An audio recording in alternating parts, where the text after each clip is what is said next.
ফজরের শপথ এবং 10 রাত্রির শপথ খেয়ে বলেছেন, জিলহজ মাসের চাঁদ যখন তোমরা দেখবে 1 তারিখ থেকে নিয়ে 10 জিলহজ পর্যন্ত ঈদের দিন ব্যতীত যারা রোজা রাখবে, হাদিসের মধ্যে আছে তিরমিজি শরীফের হাদিস, আল্লাহ রাসূল সাল্লাল্লাহু আলাইহি ওয়াসাল্লাম বলেন, যারা রোজা রাখবে 10 দিন, 9 দিন পরে 10 জিলহজ ব্যতীত, 1 জিলহজ থেকে নিয়ে 10 জিলহজ পর্যন্ত যারা রোজা রাখবে, রাসূল বলেন তার আমল নামায় 1 বছরের রমজানের রোজা রাখার সওয়াব দান করবেন। আল্লাহ তাআলার নিকট জিলহজের প্রথম 10 দিনের ইবাদত অপেক্ষা পরিপূর্ণ ইবাদত নাই। আরেকটা অপশন হইল, এই 10 দিনের রাত্রে যদি কেউ ইবাদত করে, সবে কদরের রাত্রিতে ইবাদত করলে যে সওয়াব, সেই সওয়াব আল্লাহ তাআলা ইবাদতকারীর আমলনামায় লিখবেন। বলেন সুবহানাল্লাহ। বিশেষ করে রাসূল বলেন, লা সিয়ামা, বিশেষ করে ইয়াউম আরাফা, আরাফার দিন। রাসূল আরাফার দিনের ব্যাপারে বলেন, কেউ যদি আরাফার দিনে রোজা রাখে 9 তারিখ, জিলহজ মাসের 9 তারিখ আরাফার দিন একটা রোজা রাখে, রাসূল বলেন আল্লাহ তাআলা তার 1 বছরের আগের এবং পরের গুনাহ মাফ করে দিবেন। আরাফার দিন বলতে কোন দিন? আমাদের দেশের মধ্যে ঈদের আগের দিন। সৌদি আরবের সাথে সম্পর্ক রেখে আরাফার দিন রোজা রাখলে রোজা পালন করবে না। কেননা সৌদি আরব যেদিন 9 তারিখ, সেদিন আমাদের বাংলাদেশে 10 তারিখ, আর 2 মাস অনুপাতে। আবার আমাদের বাংলাদেশের মধ্যে যেদিন 9 তারিখ, সেদিন সৌদি আরবে ঈদ। অতএব সৌদি আরবের সাথে সম্পৃক্ত রেখে রোজা রাখলে রোজা হবে না। আমাদের দেশের মধ্যে 9 তারিখ যেদিন, সেদিন রোজা রাখলে আরাফার রোজা আদায় হবে। পাশাপাশি রাসূল যে হাদিসের মধ্যে বলেছেন, আরাফার 9 তারিখে রোজা রাখলে, আরাফার দিনে রোজা যদি কেউ রাখে 1 বছরের আগে এবং পরের গুনাহ মাফ করে দেবেন, তাহলে সেই সওয়াব পাওয়া যাবে। তো জিলহজের 1 থেকে নিয়ে 10 তারিখ পর্যন্ত খুব গুরুত্বপূর্ণ ফজিলতের কথা আপনাদের সামনে বললাম। প্রথম কথা হচ্ছে, প্রতিদিন রোজা রাখা, যদি কেউ রাখতে চায় রাখতে পারে, এটা বাধ্যতামূলক না। রমজানের রোজা যেমন ফরজ, সেটা কিন্তু কোনো ফরজ না, রাখলে সওয়াব আছে, না রাখলে গুনাহ না। আরাফার দিনের গুরুত্ব কি? আল্লাহ রাব্বুল আলামিন আমাদেরকে মানুষের স্বার্থ অনুপাতে এই রোজা রাখার তৌফিক দান করুন। বিশেষ করে আরাফার দিনের রোজাটা যেন সবাই রাখতে পারে, সেই তৌফিক দান করুন। মা ও বোনদেরকে যেন সেই রোজাটা রাখার তৌফিক দান করুন। আরাফার দিন জিলহজ মাসের 9 তারিখ।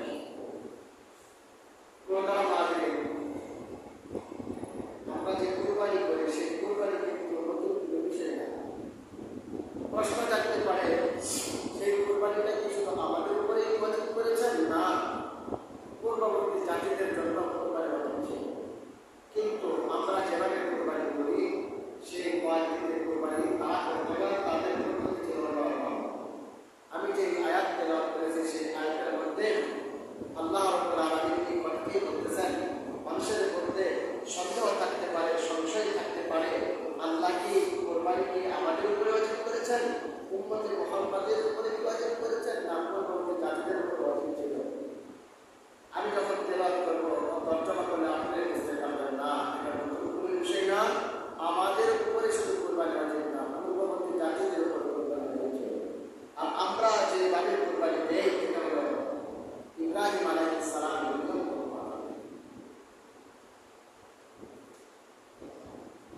হাদিসের মধ্যে আসছে, বুখারী এবং মুসলিম শরীফের মধ্যে আছে, তাফসীর ইবনে কাসিরের মধ্যে হাদিসের উদ্ধৃতি নিয়ে আসছে। আমি যে তেলাওয়াত করছি, সেই তেলাওয়াত আয়াতের তর্জমা করে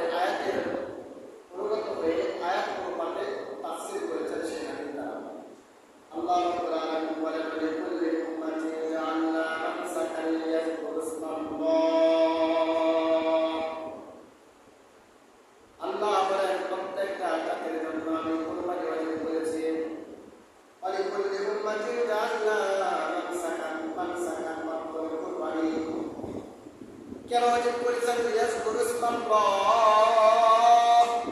যেন তারা আল্লাহকে স্মরণ করতে পারে। আলা মা রাযাকাহুম মিন বাহিমাতিল আনআম, আল্লাহ তাআলা তোমাদেরকে রিজিক হিসাবে চতুষ্পদ জানোয়ার দিয়েছেন, জানোয়ার দিয়েছেন। এই জানোয়ারগুলোকে জমা করার সময় আল্লাহ তাআলার নাম উল্লেখ করো, আল্লাহ তাআলার নাম উল্লেখ করো। ইয়াজকুরু ইসমাল্লাহি আলা মা রাযাকাহুম মিন বাহিমাতিল আনআম, আল্লাহ তাআলা তোমাদেরকে চতুষ্পদ জানোয়ার দিয়েছেন, এই জানোয়ারগুলোকে জমা করার সময় আল্লাহর নাম উল্লেখ করতে হবে। যদি কোনো ব্যক্তি বলে আমি গায়রুল্লাহর নামে কুরবানি করতেছি, কুরবানি হবে না, বাইরের নামে কুরবানি করতেছি, কুরবানি হবে না। বিসমিল্লাহি কুরবা আকিকা মাসাই, বিসমিল্লাহি বিসমিল্লাহি আল্লাহর নামে কুরবানি করতে হবে। যদি কোনো ব্যক্তি কোনো বাইরের নামে, কোনো বাবার নামে, কোনো দাদার নামে, কোনো চোদ্দ গোষ্ঠীর নামে কুরবানি করে, কুরবানি হবে না। কুরবানি শুধু চলবে আল্লাহর নামে। বিসমিল্লাহি আল্লাহু আকবার, জবাহকারী বলে আল্লাহর নামে শুরু করতেছে, আল্লাহ তাআলা সবচেয়ে বড়, এই নামটি বলতে হবে। গরু জমা করার সময়, যদি উট জমা করার সময়, মহিষ জমা করার সময়, ছাগল দ্বারা করলাম জমা করার সময় যদি এই নাম ছাড়া অন্য কোনো নাম উচ্চারণ করে তাহলে তার কুরবানি হবে না। এই জন্য কুরবানি হবে আল্লাহর জন্য। আল্লাহ রাব্বুল আলামিন সূরাতুল আনআমের মধ্যে বলেন, কুল ইন্না সলাতি ওয়া নুসুকি ওয়া মাহইয়ায়া ওয়া মামাতি লিল্লাহি রাব্বিল আলামিন। আল্লাহ বলেন, হাবিব আপনি বলেন আমার কুরবানি, আমার নামাজ, আমার হায়াত, আমার মওত বিশ্ব চরাচরের প্রতিপালকের জন্য। আমার কুরবানি, আমার ইবাদত, আমার মওত, আমার হায়াত সব কিছু হবে আল্লাহর জন্য। বান্দা সব পাবে তার নিয়তের উপর নির্ভর করে। ইমাম বুখারী রাহমাতুল্লাহ আলাইহি বুখারী শরীফের মধ্যে বর্ণনা দিয়েছেন, ইন্নামাল আমালু বিনিয়াত, নিয়তের হাদিস নিয়ে আসছে। বান্দার নেক আমলের সব নির্ভর করবে তার নিয়তের উপরে। বান্দা যেমন নিয়ত করবে তেমন সব পাবে। বান্দা যদি বলে আমি নামাজ পড়তেছি, মানুষ আমাকে নামাজি বলবে, আল্লাহ তাআলার পক্ষ থেকে কোনো সব পাবে না। বান্দা যদি মনে করে আমি রোজা রাখতেছি, মানুষ আমাকে রোজাদার বলবে, আল্লাহ তাআলার পক্ষ থেকে কোনো রোজার সব পাবে না। বান্দা যদি মনে করে আমি যাকাত দিচ্ছি, এই যাকাতের সব মানুষ আমাকে যাকাত দাতা বলবে, তাহলে বলবে, আল্লাহ তাআলার পক্ষ থেকে কোনো সব পাবে না। বান্দা যদি মনে করে আমি আল্লাহর রাস্তায় যুদ্ধ করে করে শহীদ হয়ে যাব, এবং মানুষ আমাকে বীর পুরুষ বলবে, মুজাহিদ বলবে, শহীদ বলবে, এমন যদি চিন্তা চেতনা থাকে, তাহলে আল্লাহ তাআলার পক্ষ থেকে শহীদ হওয়ার যে সবচেয়ে সব পাবে না। বান্দা যদি মনে করে আমি নফল ইবাদত করি, মানুষ আমাকে বুজুর্গ বলবে, আল্লাহ বলবে, এই কথা বলা এমন যদি নিয়ত থাকে, তাহলে আল্লাহ তাআলার পক্ষ থেকে কোনো সব পাবে না। পক্ষান্তরে যদি তারা নামাজ পড়ে আল্লাহর জন্য, আমি নামাজ পড়ি, বান্দা মানুষ আমাকে নামাজ পড়ুক কিংবা না পড়ুক, আমি নামাজ পড়ি আল্লাহর জন্য, রোজা রাখি আল্লাহর জন্য, যাকাত দেই আল্লাহর জন্য, হজ করি আল্লাহর জন্য। অর্থাৎ এক কথায় সমস্ত নেক আমল করি আল্লাহর জন্য, তাই আল্লাহ তাআলার পক্ষ থেকে 100% সব পাওয়া যাবে। কুল ইন্না সলাতি ওয়া নুসুকি ওয়া মাহইয়ায়া ওয়া মামাতি লিল্লাহি রাব্বিল আলামিন। আল্লাহ বলেন, আমার হাবিব আপনি বলেন আমার কুরবানি, আমার নামাজ, আমার ইবাদত, আমার মওত, আমার হায়াত সব কিছু আল্লাহর জন্য, বিশ্ব চরাচরের প্রতিপালকের জন্য। আমার কুরবানি, আমার নামাজ, আমার হায়াত, আমার মওত সব কিছু হবে আল্লাহর জন্য। আমি বড় একটা কুরবানি দেব। কত বছর কুরবানি চলতে দিয়েছিলাম 45,000 টাকা দিয়ে, এই বছর 45,000 টাকা দিয়ে কিনবো না, এই বছর 1 লক্ষ টাকা দিয়ে কুরবানি কিনবো। মাঠের মধ্যে যতগুলো কুরবানি হবে, যতগুলো কুরবানির জন্তু মানুষ জমা করবে, সবার চাইতে আমারটা বড় দেখতে হবে। মানুষ বলবে না সে বড় বছরে তারা নিয়ন্ত্রণ পাল্টায়।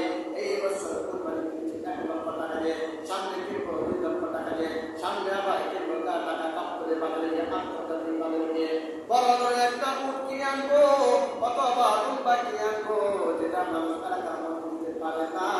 আমি সেই কোরবানি দিব। আর মানুষ মনে করবে উটটা দুম্বা কোরবানি দিয়েছে, উটটা উট কোরবানি দিয়েছে, উটটা মহিষ কোরবানি দিয়েছে। মানুষকে যদি দেখানোর জন্য হয়, সেই সবটা সেই কোরবানির সবটা আল্লাহ পর্যন্ত পৌঁছবে না। আপনি আমার কোরবানিটা আল্লাহ পর্যন্ত পৌঁছবে না।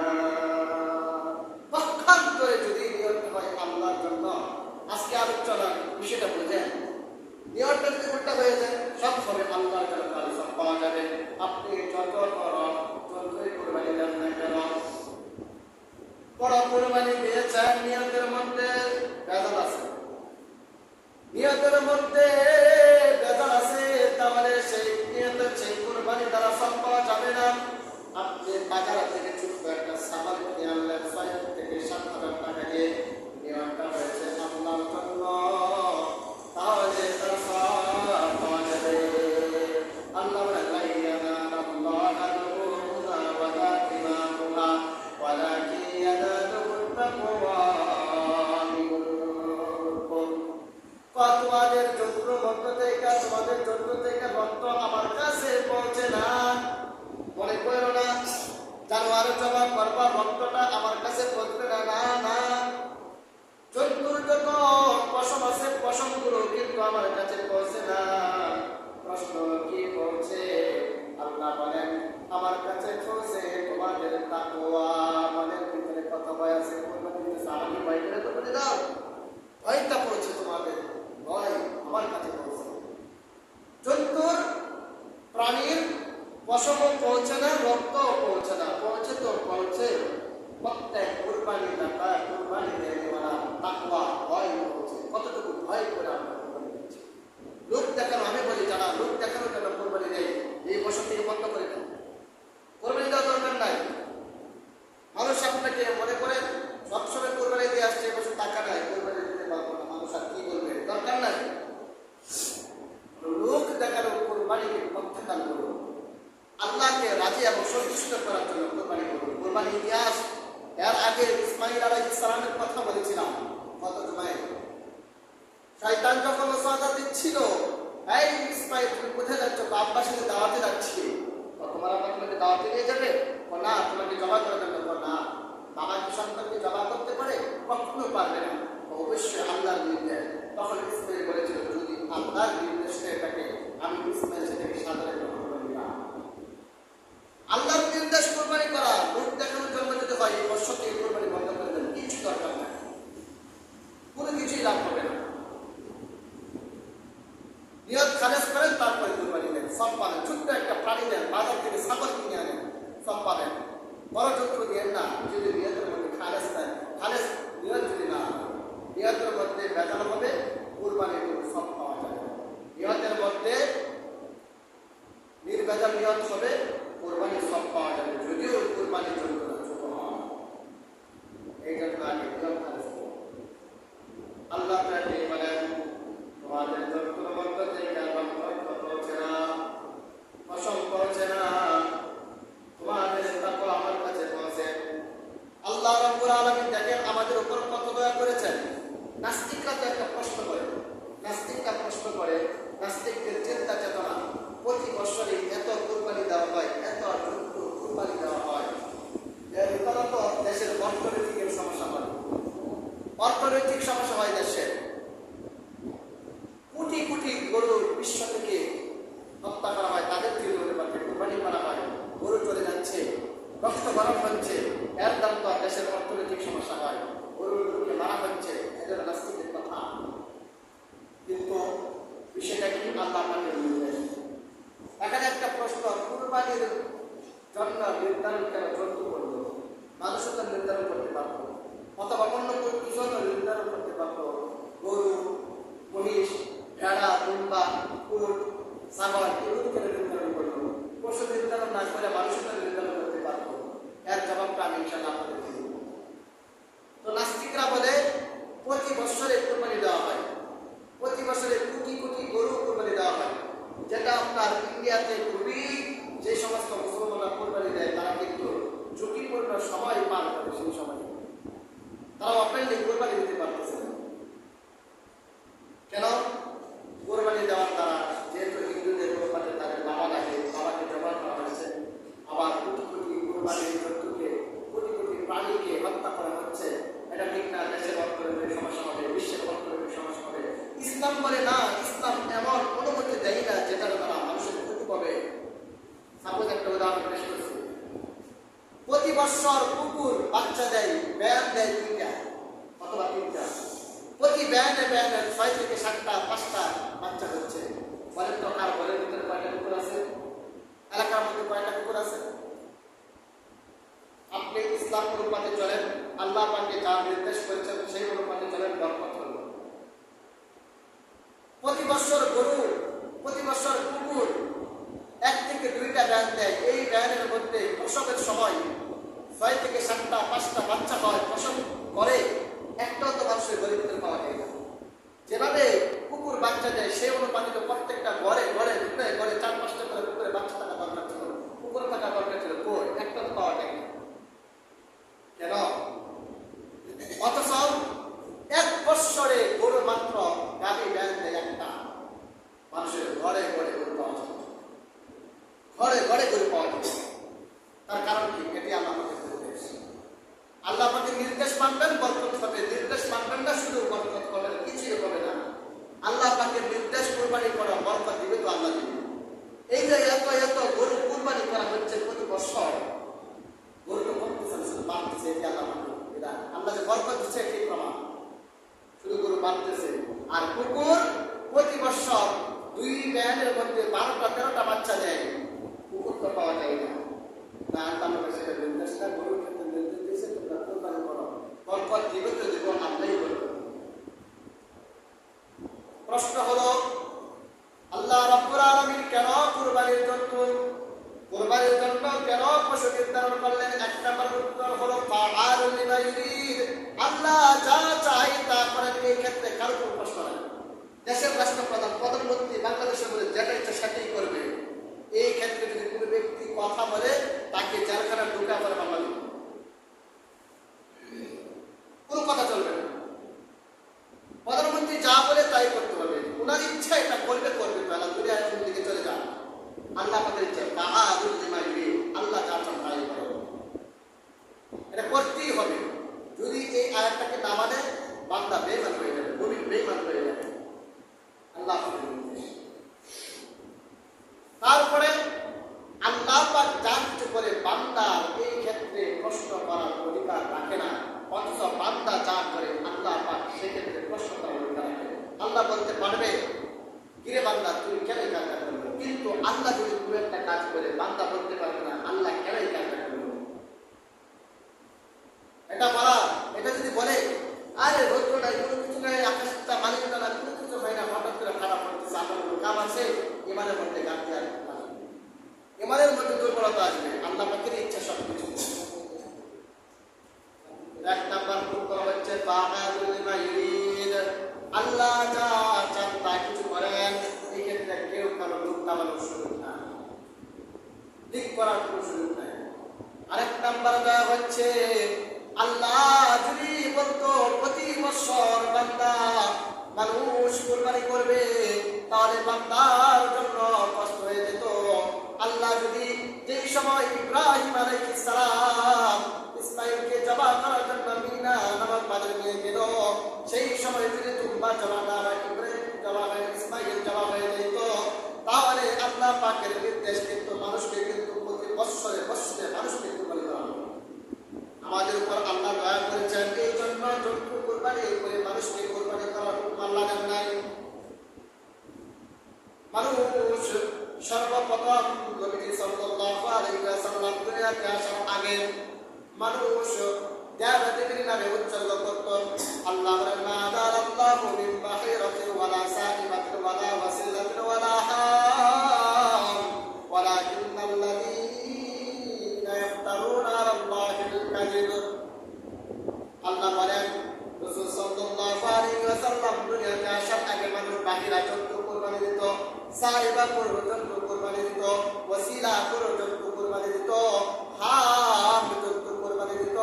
প্রশ্ন হলো বাহিরা জন্তু কি, সাইবা জন্তু কি, ওসিলা জন্তু কি, হাম জন্তু কি, ও বাহিরা জন্তু হলো তারা প্রতি বছর দেবদেবীর জন্য বাহিরা জন্তুর যে দুধ ছিল সেই দুধটা উৎসর্গ করত। এই বছর দেবদেবীর জন্য এই বাহিরা জন্তুর দুধ তার কোরবানি করে উৎসর্গ করব। সাইবা জন্তু কি ওয়ালা সাইবাতি ওয়ালা ওয়াসিলাতি ওয়ালা হাম। সাইবা জন্তু হলো ওই জন্তু, ওই কুকুরটি যে কুকুরটাকে আগ থেকে রেডি করে রাখছে, দেবদেবীর নামে উৎসর্গ করবে। এই জন্য কুটের পশম আর কাটে না, কুটের উপর সওয়ার হয় না। ওই সমস্ত জন্তু কিন্তু আল্লাহ তাআলা শরীয়তের মধ্যে নির্ধারিত করেন নাই। 3 নাম্বার হলো ওসিলা, ওই জন্তু যে জন্তুটা একের পর এক একেবারে কয়েকটা বাচ্চা দিয়েছে, আঞ্চলিক শব্দ, নর এবং নারী, নারী পুরুষ 2টা বাচ্চা দিয়েছে, ওই জন্তুটাকে তারা কোরবানি করতো না, ওই জন্তুটাকে তারা তাদের দেবদেবীর জন্য উৎসর্গ করত। 4 নাম্বার হলো হাম, ওই জন্তুটা হলো পুরুষ একটা উট, যেটাকে কিছু সময়ে কোনো সময়ে সন্তান অনুপাতে রমণ ক্রিয়ার জন্য উৎসর্গ করা হতো।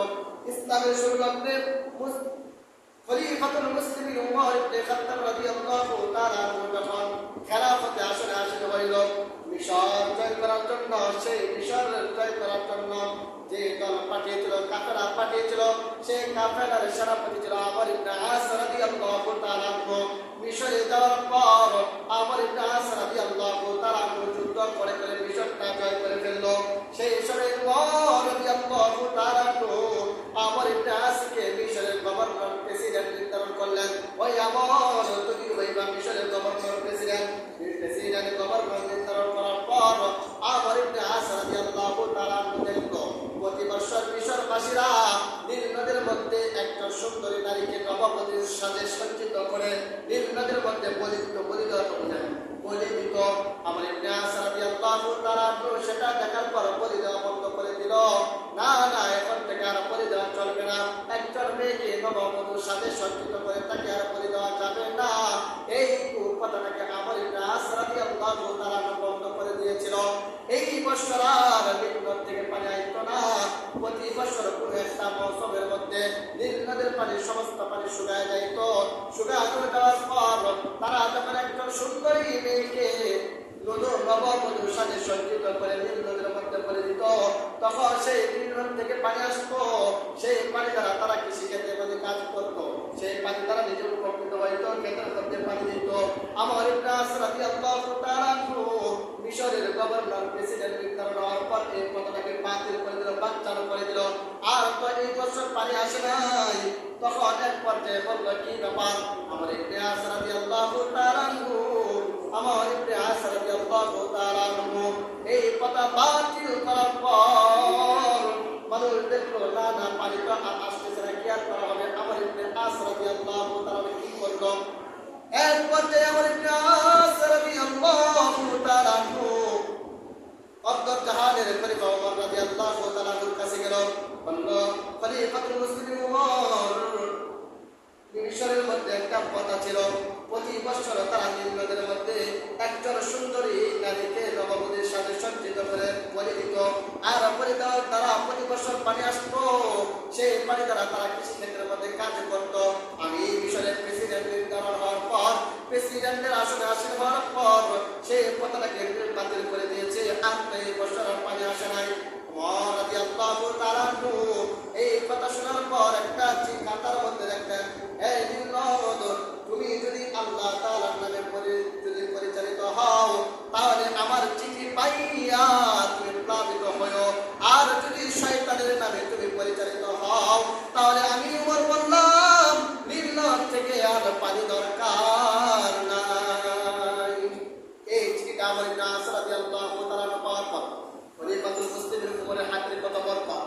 এই চিঠিটা পাওয়ার পর যখন নীল নদের মধ্যে চিঠিটা রাখলো, পানা দিল, পানা দেওয়ার পর ইতিহাসের কিতাবের মধ্যে পাওয়া যায় এই বর্ষার এত পরিমাণে পানি হয়েছে 16 হাত উঁচু হয়ে পানিটা এভাবে টলমল করতেছে।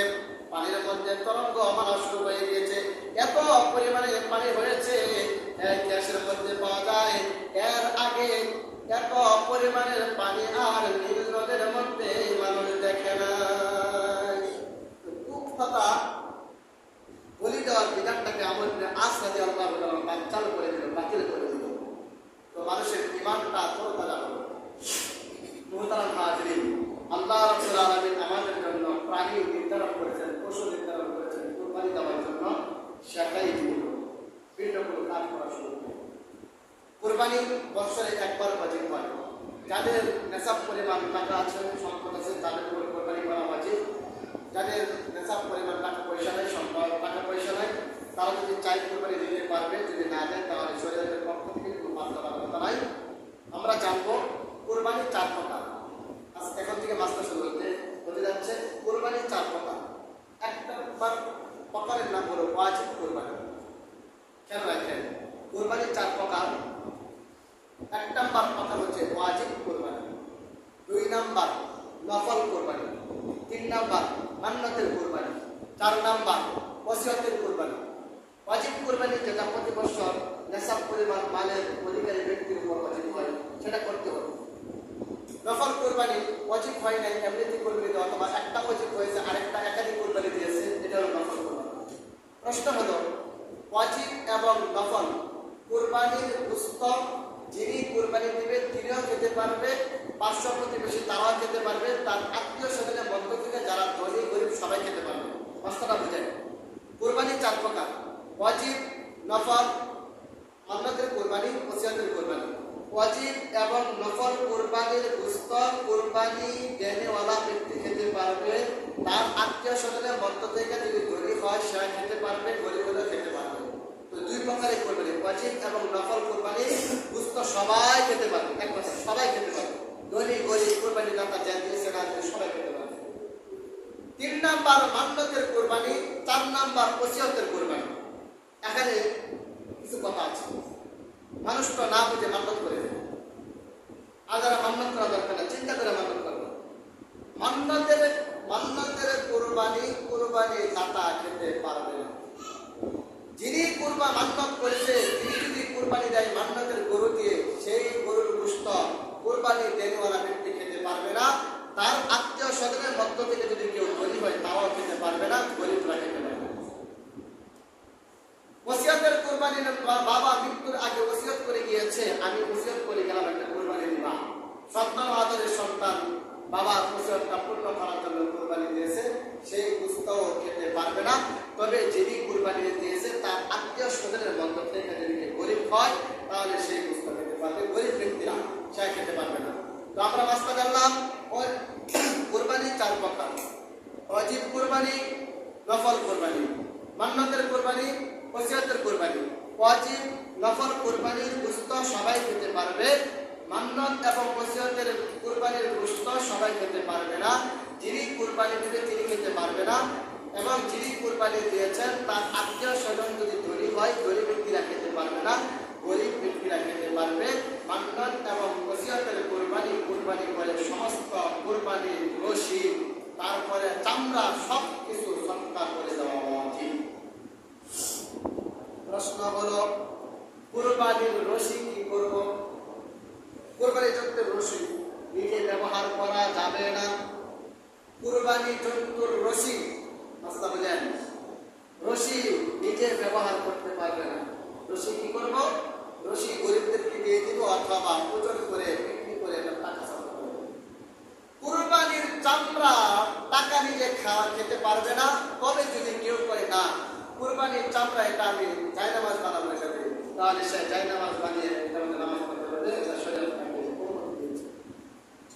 তো কুরবানির রশি কুরবানির মধ্যে যারা ধরবে তাদের একটা হক হয়ে যায়। কষাই এনেছেন, কষাই আইনা গরুটা বানিয়ে দিয়েছে, তাকে টাকা দিতে হবে। এখন তো একটা কথা বললে নিজের উপর আশা করে, আল্লাহ মাফ করো, নিজের জন্য না, আমি এটা সমস্ত যারা জবের করে তাদের প্রতি লক্ষ্য করে কথা বলছি। আপনারা মনে মনে বললেন না হুজুর তো জবাব করে, তাহলে হুজুরের দ্বারা একটা হক আছে। আমি আমার দিকে লক্ষ্য করে বলতেছি, আমাকে টাকা দিয়ে না, জবাব করার পরে টাকা দিয়ে না। আজও পর্যন্ত জমা করার পরে কারো কাছে টাকা চেয়েছে মনে হয় না। আল্লাহ যেন বাকি দিনগুলোতে এমন করে না করে। যদি কোনো ব্যক্তি জবাই করে এটার মধ্যে তার হক আছে, তাকে টাকা পয়সা দিয়ে দেবে। আবার টাকা পয়সা কমও দিতে পারবে, বেশিও দিতে পারবে, কিন্তু দিবেন কি বলে? আমি বলি না কম দেন বেশি দিন কথা বলবো না, আপনারা ফায়সালা দেবেন, কোনটা আপনারা দেবেন, এই মাসটা আপনাদের উপরে দিয়েছে। যিনি জমা করেছে তার একটা হক আছে। এখন তাকে কি টাকা কম দিবেন না বেশি দিবেন না তাকে বুঝতে দেবেন আপনার ইচ্ছে? নাকি প্রশ্ন হলে যাকে দিবেন